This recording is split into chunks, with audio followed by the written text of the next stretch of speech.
빌 브라이트라는 분이 쓴 더 바디라는 책에 보면 대부분의 사람들이 매일 우리 세포 중에 5개 정도는 발암물성을 띠고 생성이 된답니다.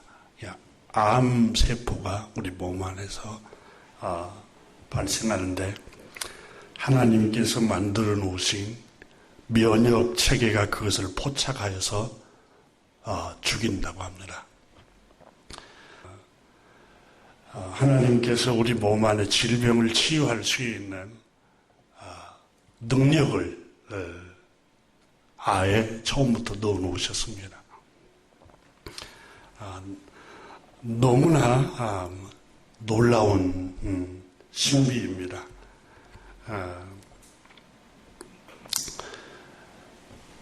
우리 몸 안에 사망 원인으로 분류되는 질병 가운데 세계보건기구가 집대성한 국제 질병 사망 원인을 8,000가지가 된다고 합니다. 어마어마한 질병이 8,000가지의 질병이 우리를 공격하고 노출되어 있는 상태입니다. 우리가. 네, 이렇게 살아있는 것 자체가 하나님께서 우리 안에 면역 체계를 집어넣어 놨기 때문에 이렇게 건강할 수 있습니다. 이게 그저 주시는 하나님의 은혜입니다. 또 우리 몸이 그 책에 보면은 하루에 24시간 내내 심장도 쉬지 않고 계속해서 펌프질을 하면서 움직이는데 기계로 말하면 여러분 몇 년을 쓰면 금방 고장나는데 24시간 끊임없이 쉬지도 않고 가동이 됨에도 불구하고 우리 몸이 이렇게 건강한 게 그 책에는 경이롭다 이렇게 표현해 놨습니다.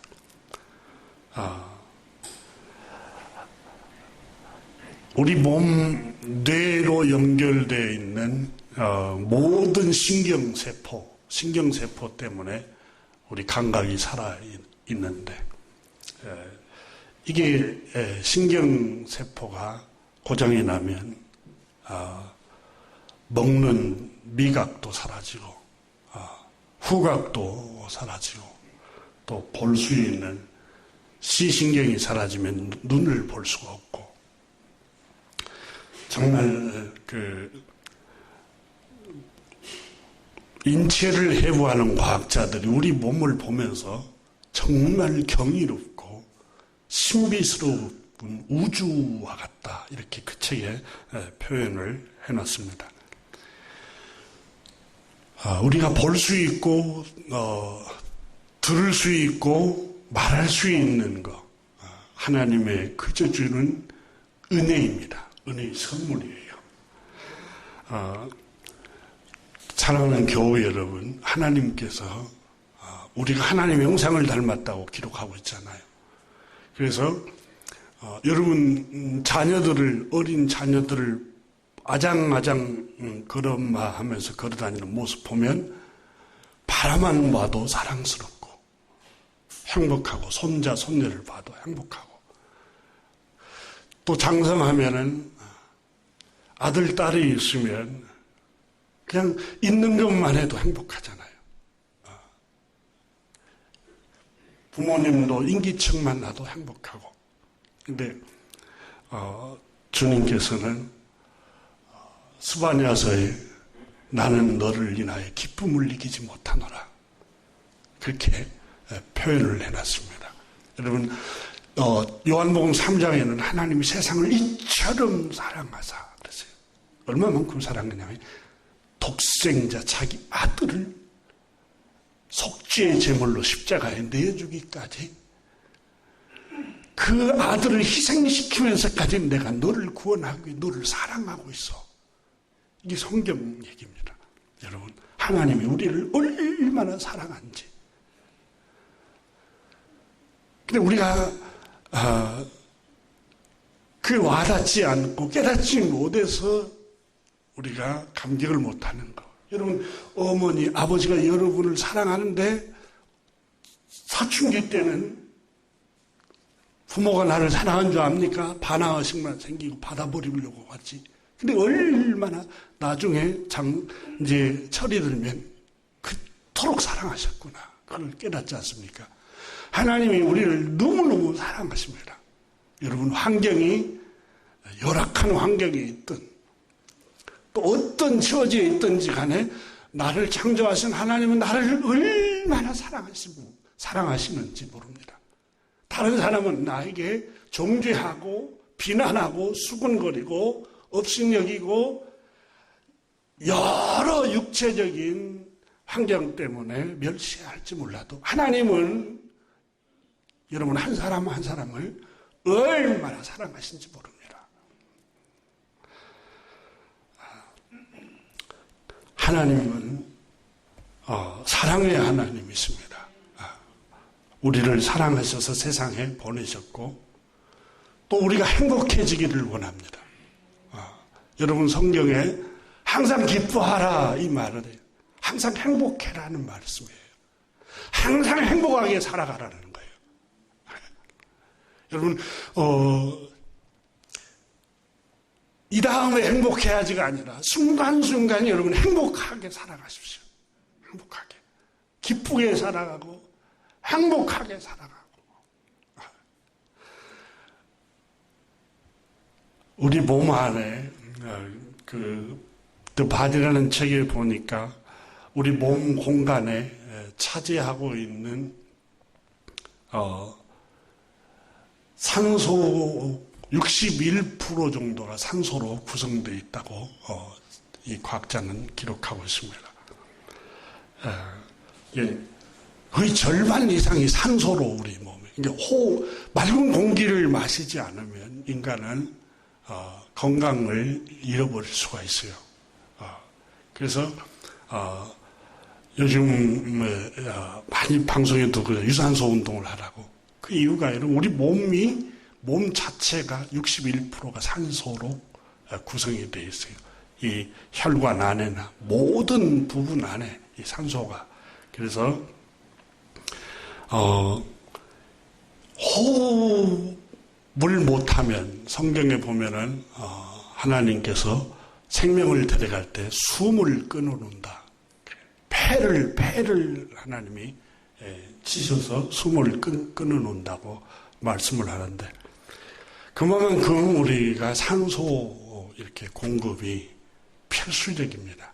그런데 만약에 여러분 우리가 음료를 사 먹을 때 돈을 지불하고 사 먹잖아요. 숨을 쉴 때 산소를 유산소를 마실 때 순간순간 몇 초마다 아니면 몇 분마다 마시잖아요. 그 돈 주고 여러분 지불하고 마신다고 생각해 보세요. 이 세상에 누가 그 돈을 감당할 수 있겠어요? 하나님 공짜로 주신 거예요. 감당을 못하니까 공짜로 주신 거예요. 여러분 햇볕도 여러분 만약에 햇볕이 없으면 모든 식물이 자랄 수가 없죠. 그리고 열매도 맺을 수가 없고 근데 그 햇빛을 돈을 주고 산다고 생각해요. 누가 그 돈을 어떻게 감당해서 농사를 짓고 과목을 기르겠습니까? 불가능한 일이죠. 그래서 너무 값이 크니까 그냥 공짜로 주신 거예요. 선물로. 산소도 그렇고 공기도 그렇고. 겨우 여러분 예수 그리스도를 통해서 우리의 구원도 값을 계산할 수가 없어요. 계산할 수가 없으니까 주님이 공짜로 구원을 주신 거예요. 이걸 값없이 주셨다. 또 은혜로 주셨다. 그렇게 말합니다. 은혜로 주셨다. 값없이 주셨다. 이게 하나님께서 오늘 로마서 3장에서 말씀하고 있습니다. 죄를 범했습니다. 인간이 로마서 3장에 보면은 죄를 범했어요. 내가 죄인인지도 몰랐어요. 깜깜한 굴 속에서 살다가 나왔는데 이렇게 밝은 세상이 있다고 발견하는 어떤 사람이 있었다고 가정해 봅시다. 이와 같이 여러분, 우리는 죄의 노예로 우리가 살고 있었어요. 그런데 하나님께서 이 죄에서 해방을 시켜주는 구원이 있다는 사실을 하나님 말씀을 통해서 우리가 알게 되었습니다. 로마서 3장은 우리 그 점을 설명을 하고 있습니다. 로마서 3장을 여러분이 보시면 모든 사람은 유대인이나 헬라인이나 다 죄 아래 있다 하고 9절에서 말씀을 하고 있습니다. 그 죄에 대해서 구체적으로 10절 이하에 기록을 하고 있죠. 그래서 죄인이라는 사실을 우리가 알지 못했는데 19절에서 세상 나를 비추는 빛이 있었는데, 생명의 빛이 있었는데 이 생명이 하나님의 말씀, 하나님의 말씀을 두 자로 줄여서 율법이라고 했어요. 율법. 하나님이 정해놓은 법. 그 율법이 모든 입을 막고, 19절에 보면은 모든 입을 막고라는 말은 할 말이 없게 만드는 거예요. 자랑할 말이 없게. 내가 의롭다고 할 말이 없게 만들고 죄를 지으면 쥐구멍 속으로 들어가고 싶은 그런 마음. 창세기 3장에 아담과 하와가 숨어버린 것처럼 할 말이 없고 하나님의 심판 아래 있구나. 이걸 깨닫게 해주었다는 겁니다. 그래서 20절에는 율법으로는 죄를 깨달음이니라 이렇게 말씀합니다. 20절 말씀을 같이 한번 보겠습니다. 그러므로 율법의 행위로 그 앞에 의롭다 하심을 얻을 육체가 없나니 율법으로는 죄를 깨달음이나 내가 죄인이구나라는 사실을 발견하게 되었다는 겁니다. 그런데 이 죄에서 인간은 의로워질 수가 없다는 것 스스로. 도덕적인, 윤리적인 수양이나 또 도덕적인 그 행위나 아니면 종교적인 의식이나 또 기도를 많이 한다거나 헌금을 많이 드린다거나 헌신을 많이 드린다고 해서 이 죄 문제가 해결되지 않는다는 거예요. 의로워질 수 없다는 거예요. 그래서 하나님께서 인간이 비참한 상태, 죄인 상태로 놓여 있기 때문에 하나님께서 인간의 처지를 불쌍히 여기신 거예요. 마치 여러분 자녀들의 어려운 처지에 있는 모습을 보면 가슴이 미어지잖아요. 그렇죠? 가슴이 막 아파오잖아요. 하나님이 죄에 빠진 우리를 보시고 아프신 거예요. 가슴이 아프고 마음이 아프고 스스로는 어떻게 헤어날 수가 없어요. 그래서 하나님께서 율법으로 비춰주고 내 현실을 보게 한 다음에 하나님께서 우리를 죄에서 구원하실 구주를 보내줘야 되겠구나 하고 율법서와 예언자를 통해서 약속을 해주셨다는 겁니다. 그분이 바로 하나님의 아들, 죄 없으신 의로우신 우리 구주 예수 그리스도이십니다. 이게 로마서 3장의 바울 선생이 지금 로마에 있는 편지를 보내면서 그렇게 설명하고 있습니다. 그러면서 23절에 모든 사람은 죄를 범했습니다. 이렇게. 그래서 하나님의 영광에 이르지 못했습니다. 하나님의 영광에 이르지 못하다는 말은 직접적으로 말하면 영원한 천국에 들어갈 수 없습니다. 근데 6장에 가면은 하나님의 영광에 이르지 못하던 이를 6장 23절에 이렇게 설명합니다. 죄의 삭은 사망이요. 모든 사람이 죄를 범하였음에 로마 3장 23절에 모든 사람이 죄를 범했는데 그 죄로 하나님의 영광에 이르지 못한 상태가 뭐냐? 사망이라는 거예요. 사망. 로마서 6장 23절에 죄의 삭은 사망이요. 사망에 이르게 됐다는 겁니다. 그런데 하나님의 은혜로 하나님이 그냥 선물로 스스로는 어떻게 그 문제를 해결할 수 없으니까 하나님께서 선물로 하나님께서 죄에서 건져낼 구원자, 구세주를 보내주셨다는 겁니다. 그래서 로마서 3장에 24절에 보면은 23절에 모든 사람이 죄를 범하였으면 하나님 영광에 이르지 못하더니 못할 수밖에 스스로는 어떻게 해결하지 못하니까 그리스도 예수 안에 있는 속량으로 하나님의 은혜로 값없이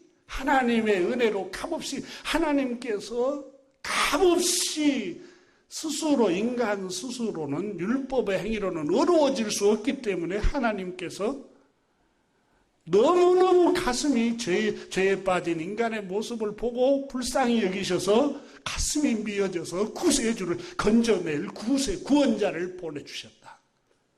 그 구원자를 보내주신 분이 하나님의 아들, 의로우신 죄 없으신 우리 구주 예수 그리스도이십니다.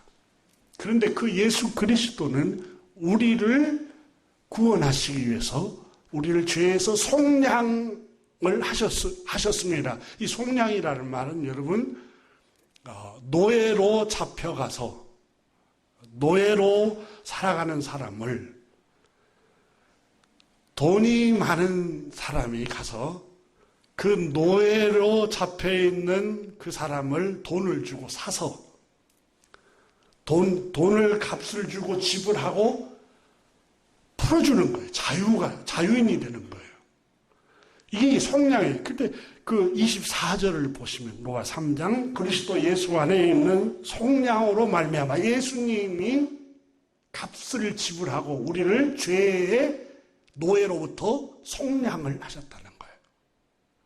풀어주셨어요. 그러면 죄가 뭘 가져왔어요? 죄 하나님의 영광에 이르지 못하고 6장에는 이 죄는 사망에 이르게 됐고 이 죄는 영원한 저주와 하나님의 진노와 심판에 이르게 했는데 이 죄와 저주와 심판과 사망으로부터서 우리를 풀어주신 거예요. 누가?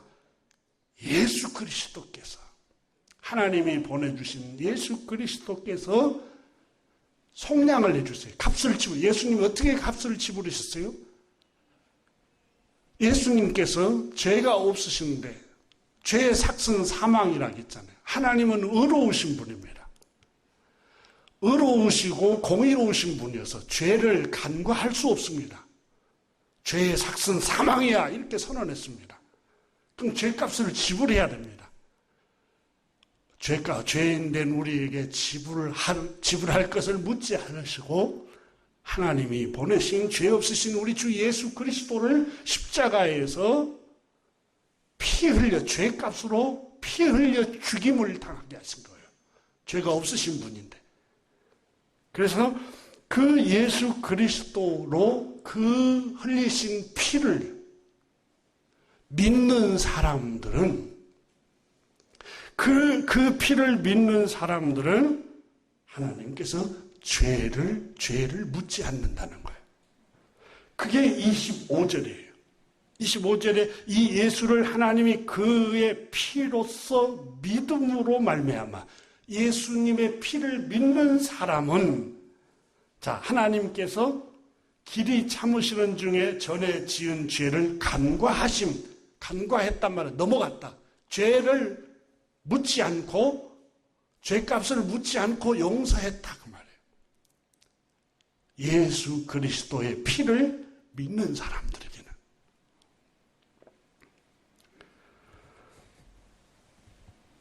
그 로마서 3장 25절에서 설명을 해가고 있습니다. 그러면서 우리가 예수 그리스도를 그의 피를 믿는 사람들은 죄인임에도 불구하고 하나님께서 죄를 용서해 주신 거예요.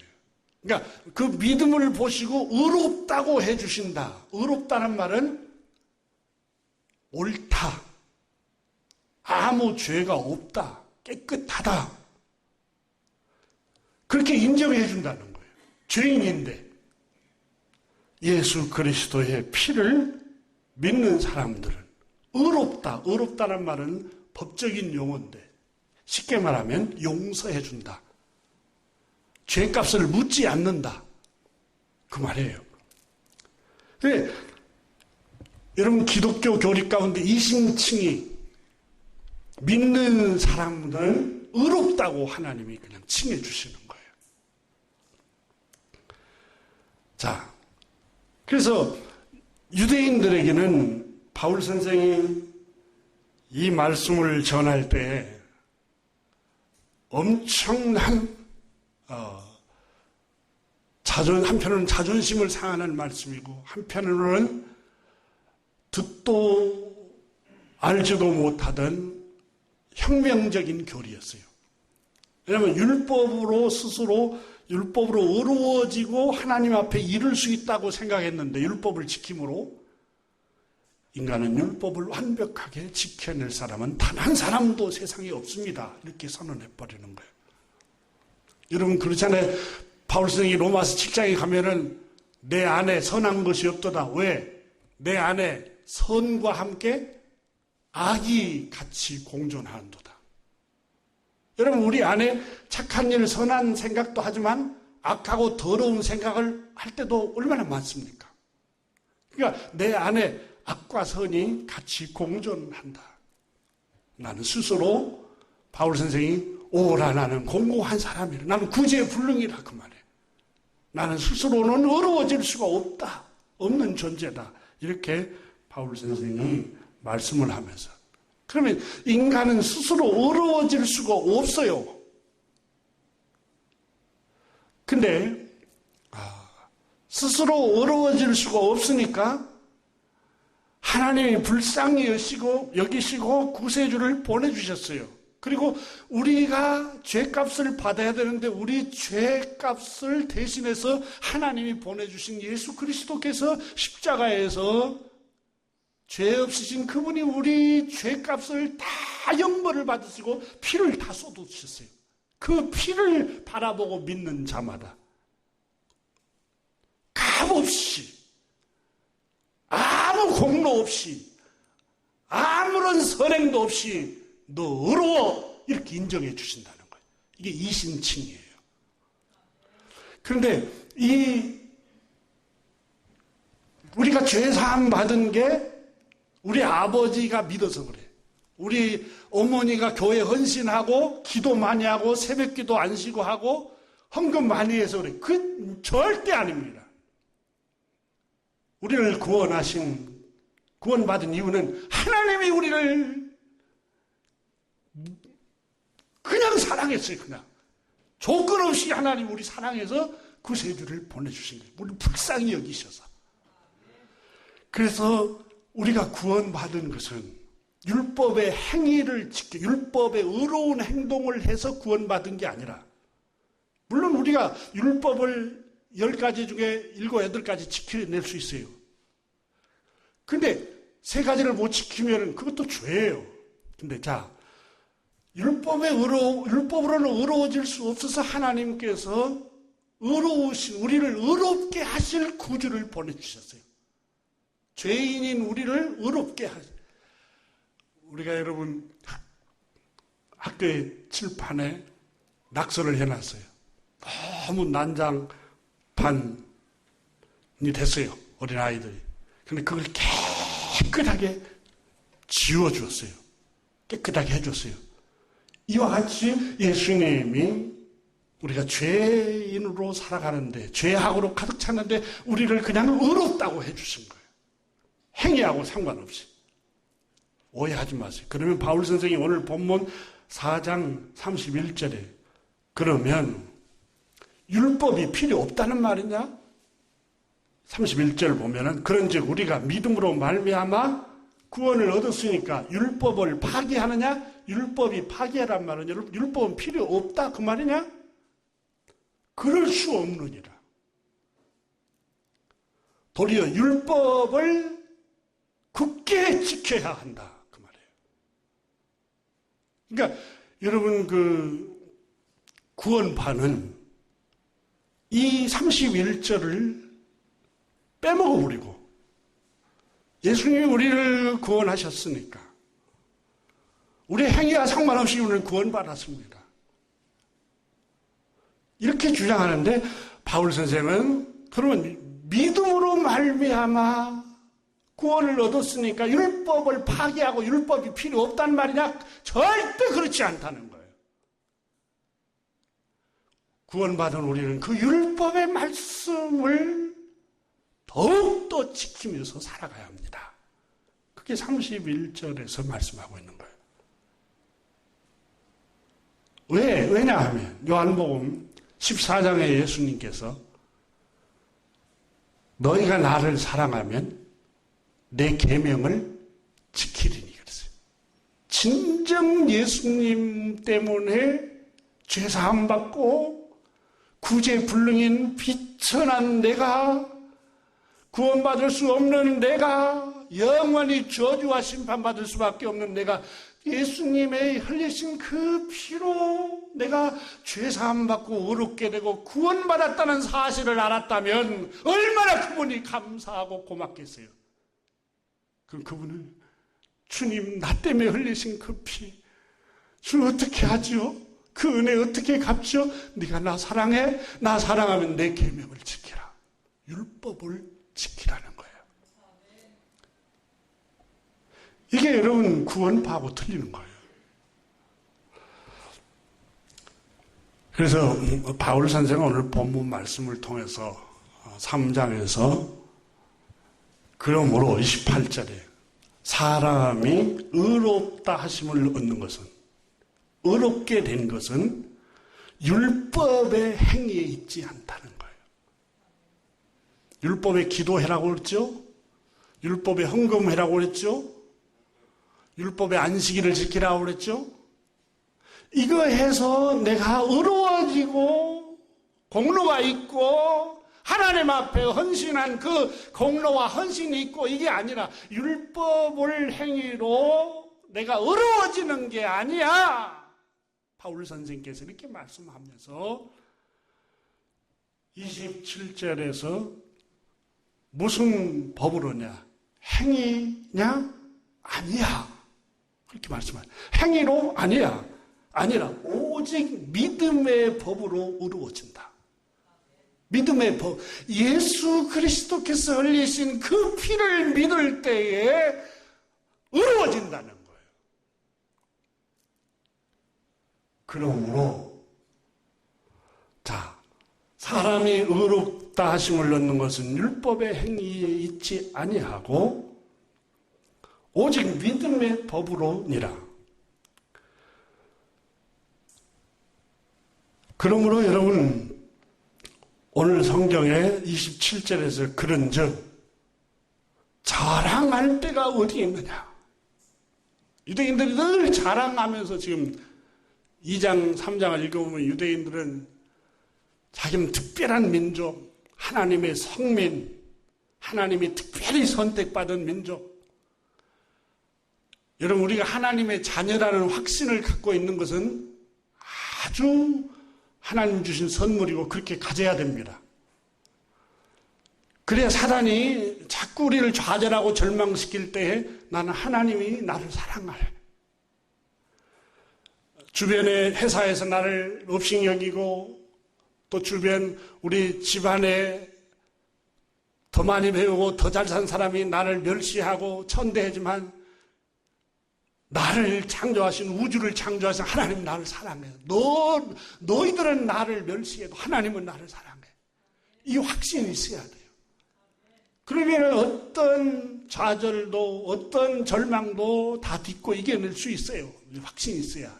하지만 의로워지거나 교만해서는 안 돼요. 나는 다른 사람에 비해서 특별한 사람이야. 하나님이 특별히 택한 사람이야. 유대인들이 그렇게 생각을 해서 이방인들을 늘 무시하고, 우리는 하루에 3번씩 기도하는데 이방인들은 우상 앞에 절하고 기도도 안 하는 놈들이야. 이렇게 늘 정죄하고, 이렇게 유대인들이 자기 의에 빠져가고 있어요.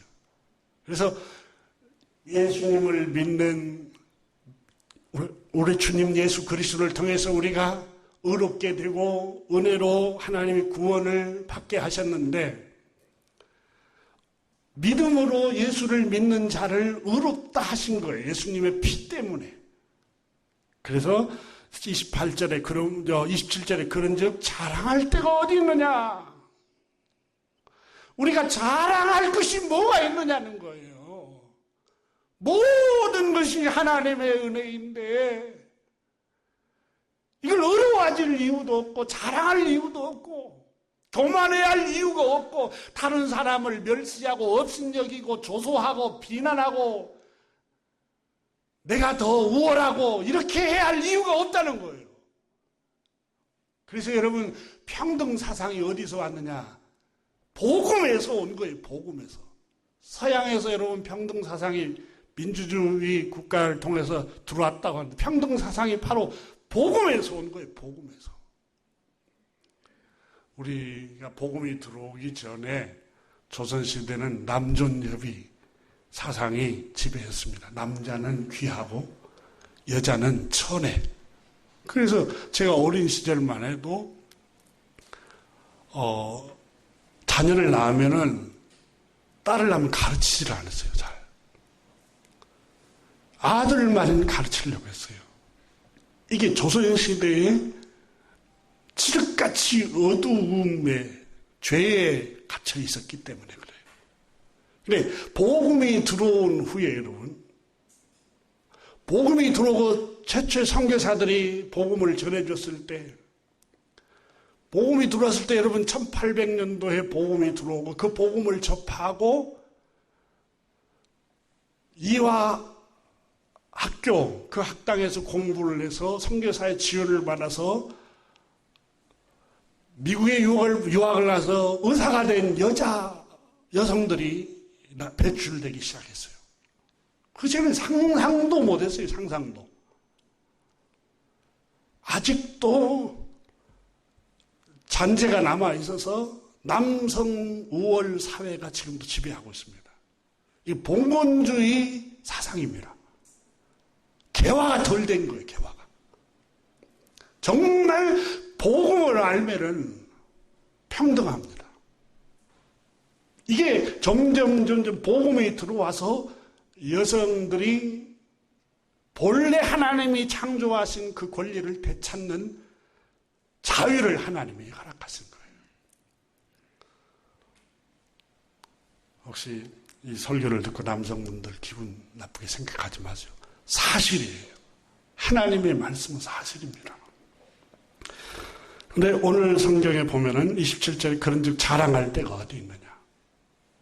그래서 여러분, 기독교가 복음이 수백 년, 수천 년 전에 들어갔던 나라들을 여러분, 많이 평등 사상이 많이 수평관계 사회로 전향이 되고, 그래서 서양의 여러분 유럽 같은 경우는 국회의원을 권력기관으로 생각 안 해요.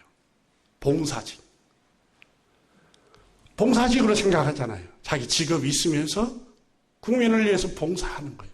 근데 우리는 지금 선거가 진행되고 있는데 그걸 어디 수직 관계로 내가 그걸 잡으면 다 밑에 사람으로 다. 지금도 복음을 통해서 정말 개화가 돼야 돼요. 우리 사회는 점점 더. 근데 여러분, 평등을 주장하고 계속해서 복음이 자랑할 데가 없다고 하니까 바울을 왜 사도행정에서 40명이 바울을 잡아 죽이기 전에는 먹지도 않고 마시지도 않겠노라 이렇게 선언하잖아요. 40명의 군중들이. 왜? 이 복음을 소개하니까 자기 기득권이 무너지기 시작하는 거예요. 생각해보시면 평등하다고 주장하니까 그동안의 기득권으로 수직관계에서 권력을 누리고 있는 사람들은 얼마나 낭패겠어요. 아무리 옳은 주장이어도 나에게 피해가 되니까 죽여버리려고 그런 거예요.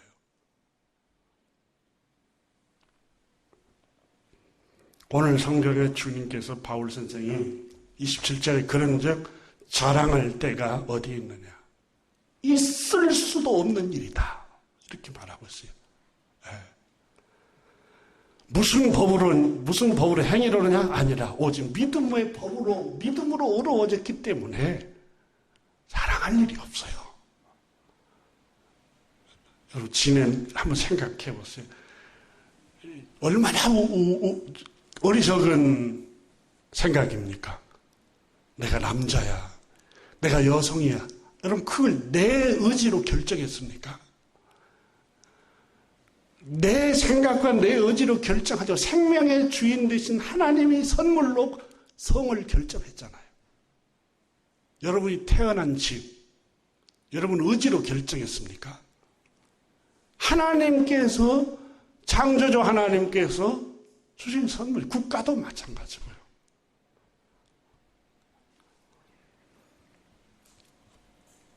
저희 부친께서 살아계실 때 아들아, 너는 참 좋은 시대에 태어나서 살게 되는 거 정말 이 아버지로서 좋다는 거예요. 우리는 일제강점기에 태어나서 이 아버지는 탄광촌에 끌려가고 그 굴 속에서 이렇게 곡괭이로 이 탄광을 캐고, 저희 아버님 얘기 들어보니까 거기서 너무 고달프니까 도망쳐서 3일 동안 일본 산을 막 도망 다녔다는 얘기 들었을 때 참 기가 막히더라고요. 6.25 전쟁으로 인해서 수많은 사람들이 죽어가고, 여러분, 그때에 태어났다고 해보세요, 우리가. 지금 태어난 게 은혜예요, 은혜. 우리 아이 가운데 하나가 할아버지, 아빠 세대 아니고 지금 나 시대에 태어난 게 너무너무 감사하다고. 이게 은혜잖아요, 은혜. 어려워질 이유가 없어요. 은혜예요. 선진국이라고 자긍할 필요도 없어요. 왜요? 우리 본래 여러분 칠같이 어두운 후진국의 나라를 우리가 자랑하는 반만년, 5천년 역사를 속에서 가난 속에 살았어요. 하나님의 은혜로 주신 거예요. 그래서 겸손해야 돼요. 바울 선생이 지금 유대인 여러분, 헬라인 여러분, 우리가 어려워진 것은 우리의 행위로, 율법의 행위로 어려워지는 게 아닙니다. 오직 하나님의 긍휼입니다. 하나님의 그저 주시는 은혜입니다. 예수 그리스도를 보내주셔서 그 피를 믿는 사람들에게 하나님께서 그냥 의롭다고 칭해준 겁니다. 그러므로 자랑할 것이 뭐가 있겠습니까? 이렇게 말하고 있는 겁니다. 그게 바로 27절에서 말씀을 하고 있는 겁니다.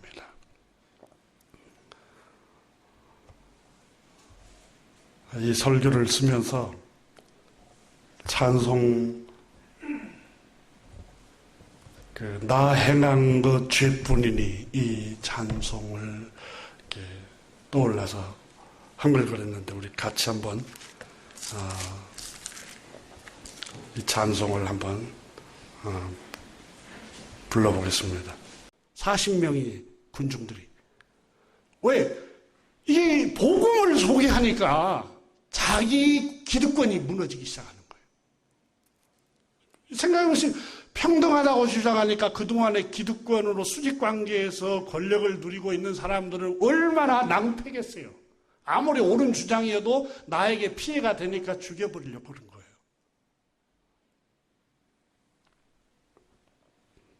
오늘 성경에 주님께서 바울 선생이 27절에 그런즉 자랑할 때가 어디 있느냐. 있을 수도 없는 일이다. 이렇게 말하고 있어요. 네. 무슨 법으로 행위로느냐? 아니라 오직 믿음의 법으로, 믿음으로 어려워졌기 때문에 자랑할 일이 없어요. 여러분, 지는 한번 생각해 보세요. 얼마나 어리석은 생각입니까? 내가 남자야. 내가 여성이야. 여러분, 그걸 내 의지로 결정했습니까? 내 생각과 내 의지로 결정하죠. 생명의 주인 되신 하나님이 선물로 성을 결정했잖아요. 여러분이 태어난 집, 여러분 의지로 결정했습니까? 하나님께서, 창조주 하나님께서 주신 선물, 국가도 마찬가지고요.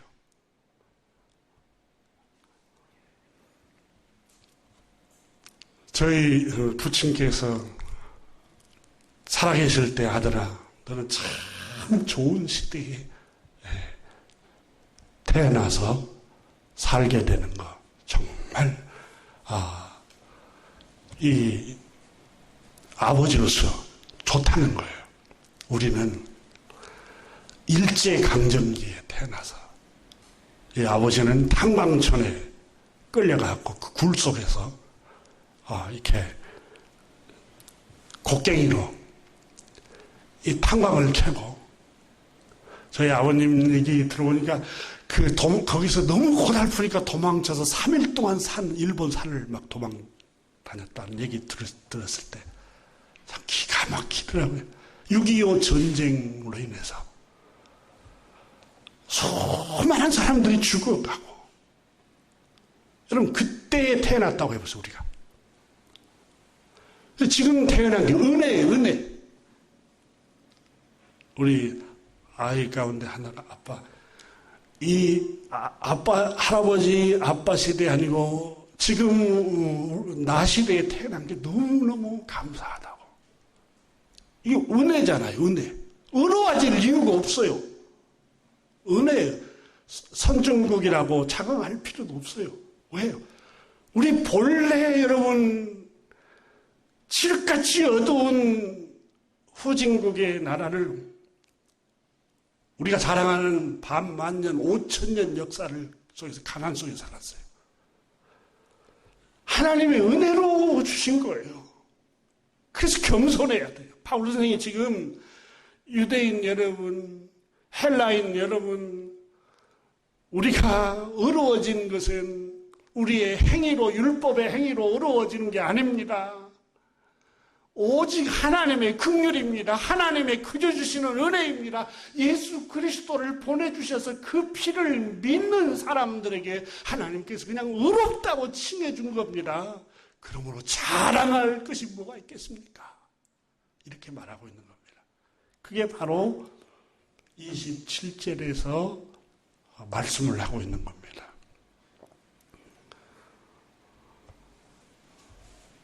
이 설교를 쓰면서 찬송,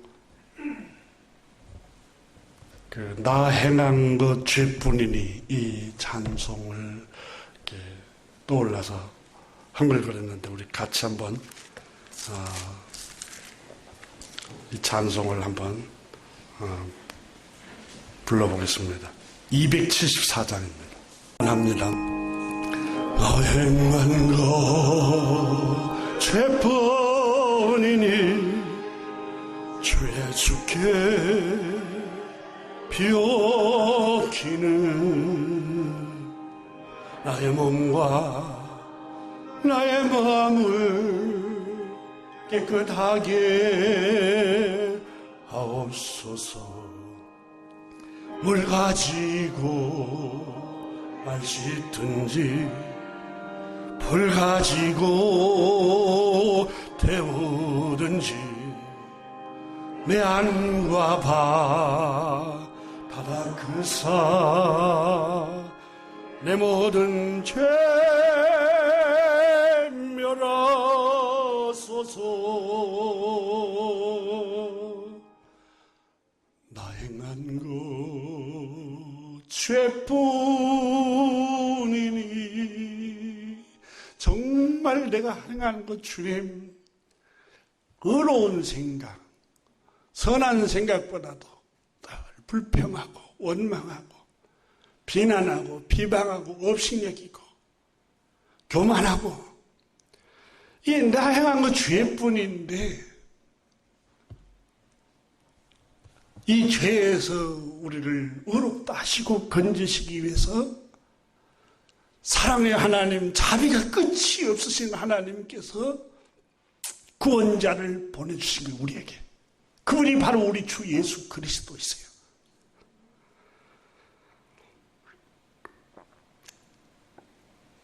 그럼 왜 하나님께서 죄인된 우리를 사랑하셔서 구주 예수 그리스도를 보내주셨을까요? 어째서 아무 자격이 없는데 오히려 하나님의 진노와 저주를 받아야 할 죄인들을 위해서 값없이 그 죄 없으신 하나님의 아들을 십자가에 피 흘리며 속죄 제물로 내어주셨을까요? 왜 값없이 믿음으로 우리를 의롭다고 그냥 칭해 주셨을까요? 에베소서 1장 6절에 이는 그가 사랑하시는 자 안에서 우리에게 그저 주시는 바 그 은혜의 영광을 찬송하게 하리 함이라. 영원히 주님의 은혜를 찬송하게 하기 위함이었습니다. 오직 하나님의 은혜입니다. 하나님의 은혜가 아니면 주님 내가 살아갈 수가 없고, 하나님의 은혜가 아니면 내가 이 자리에 갈 수가 없고, 하나님의 은혜가 아니면 내가 구원에 이를 수가 없습니다. 에베소서 1장 6절에 이는 그가 사랑하시는 자 안에서 우리에게 그저 주시는 바 그의 은혜의 영광을 찬송하게 하려 하는 것이다. 아마 그의 은혜의 영광을 영원히 찬송하게 하려는 것이다. 순간순간마다.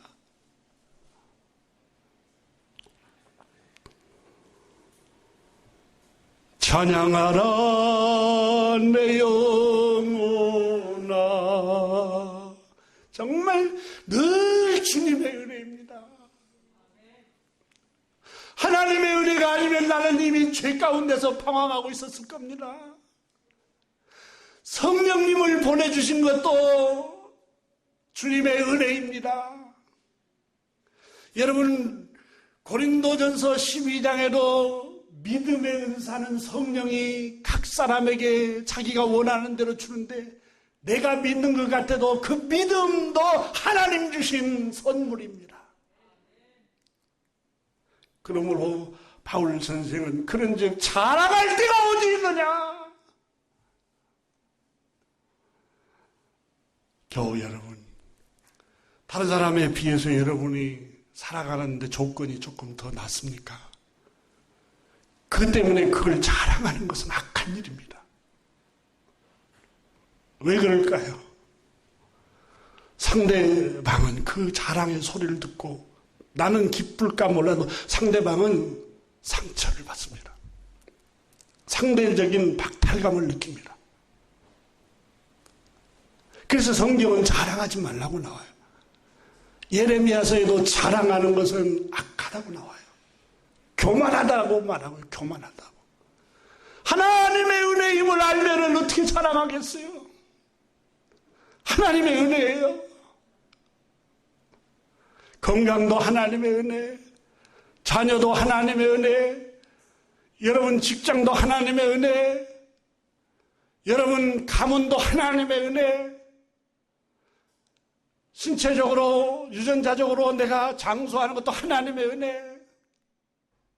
정말 모든 게 하나님의 은혜입니다.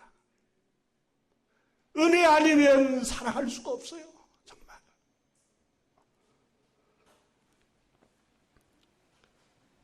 가정을 이룬 것도 하나님의 은혜요.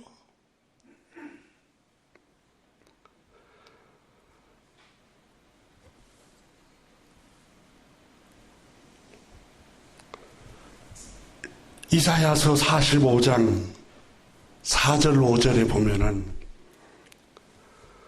내가 나의 종 야곱, 택한 백성을 대명사로 야곱으로 표현했습니다. 이스라엘로 표현하고, 내가 택한 자 이스라엘을 위하여 내 이름을 불러 너는 나를 알지 못하였을지라도 내가 너를 내게 칭호를 주었노라, 내 자녀로. 5절에 나는 여호와라 주님이다. 나 외에 다른 이가 없나니 나 밖에 신이 없느니라. 너는 나를 알지 못하였을지라도 나는 내 띠를 동이고 있었다. 너는 나를 알지 못하고 있을지라도 나는 너를 알고 있었어. 여러분, 나다니엘이 빌립의 인도를 받아서 예수님께 왔잖아요. 보시자마자 나다니엘아, 네 안에 간사함이 없구나. 어떻게 나를 아십니까? 그러니까 나다니엘이 늘 여러분 신학자들이 말하기를 무화과 나무 아래서 기도 시간에 기도했던가 봐요. 농사를 치면서. 그날 예수님께 왔는데 예수님이 무화과 나무 아래 있을 때부터 내가 너를 보았다. 그랬어요. 보았다. 성도 여러분, 출애굽기 1장을 보면은 내가 신음소리를 듣고 있다. 이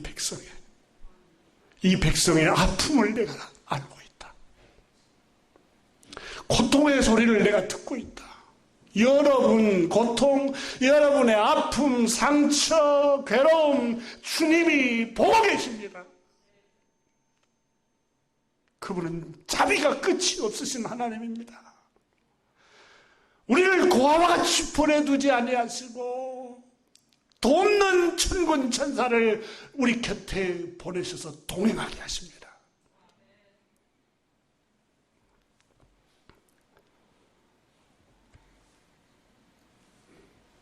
너는 나를 알지 못하였을지라도 내가 너에게 칭호를 주었고 내 아들이라, 내 딸이라고. 너는 나를 알지 못하였을지라도 나는 내 띠를 동일 것이다. 보호할 것이다. 여러분, 이 말씀을 깨달았던 한 청교도가 이런 찬송을 지었습니다. 주 예수 내가 알기 전 날 먼저 사랑했네. 그 크신 사랑 나타내 내 영혼 거듭났네. 주 예수 내가 알기 전 날 먼저 사랑했네. 나는 그분을 알지 못했어요. 나는 창조주 하나님을 알지 못했어요. 모태신앙이 아니었기 때문에. 그분은 나를 알고 계셨던 것 같아요.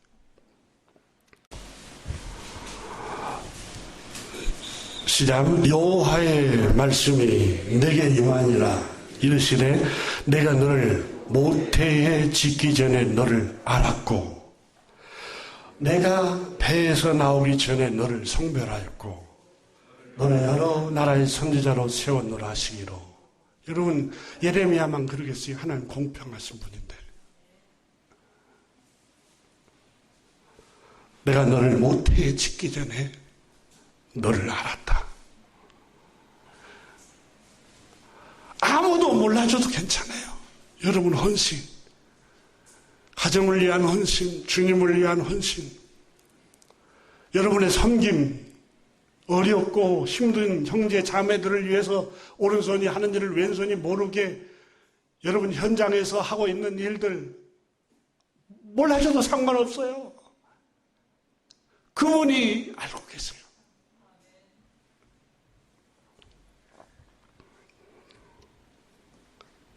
내가 배에서 나오기 전에 너를 성별했다.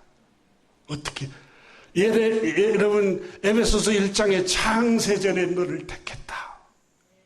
이렇게 말씀하시잖아요. 창세전에 내가 너를 택했다. 여러분 주변에는 마귀가 늘 너 모자라. 너 가문이 형편이 없어. 너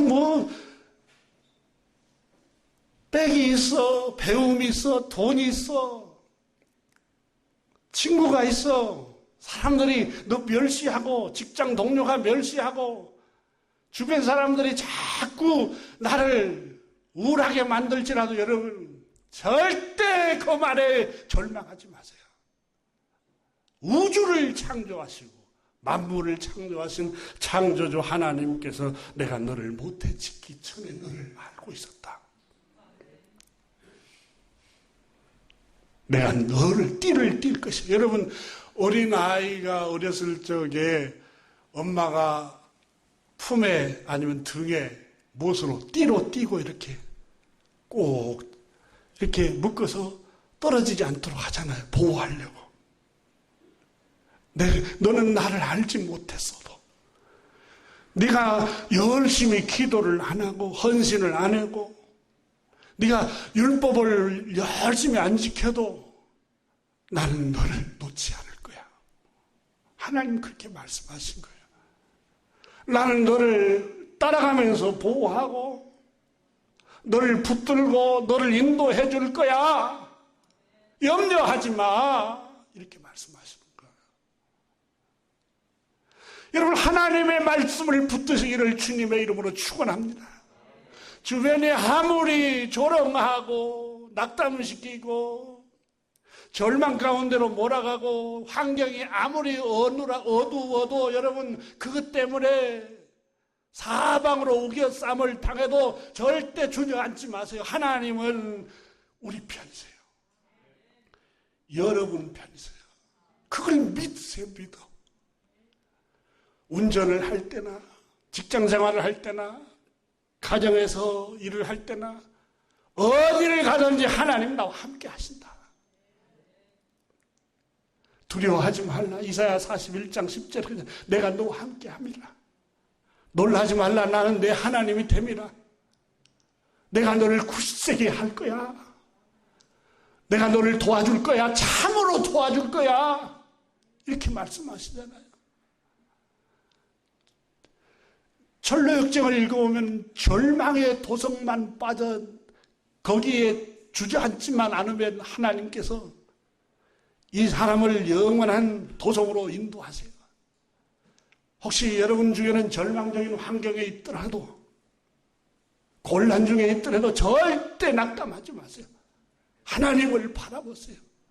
시편 43편에 내 영혼아 어찌하여 낭망하며 어찌하여 불안하여 하는고 네 하나님을 바라라 그랬어요. 하나님을 바라보세요.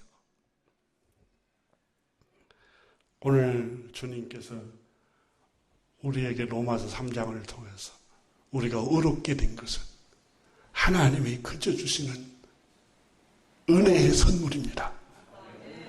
그러므로 자랑할 때가 뭐가 있겠습니까? 에베소서 2장에도 그렇잖아요. 이 구원이 행위에서 난 것이 아니니 이는 누구든지 자랑치 못하게 하려 함이라.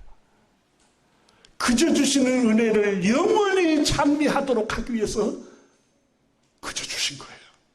그래서 하나님께만 영광을 돌리기를 주님의 이름으로 축원합니다. 기도하겠습니다.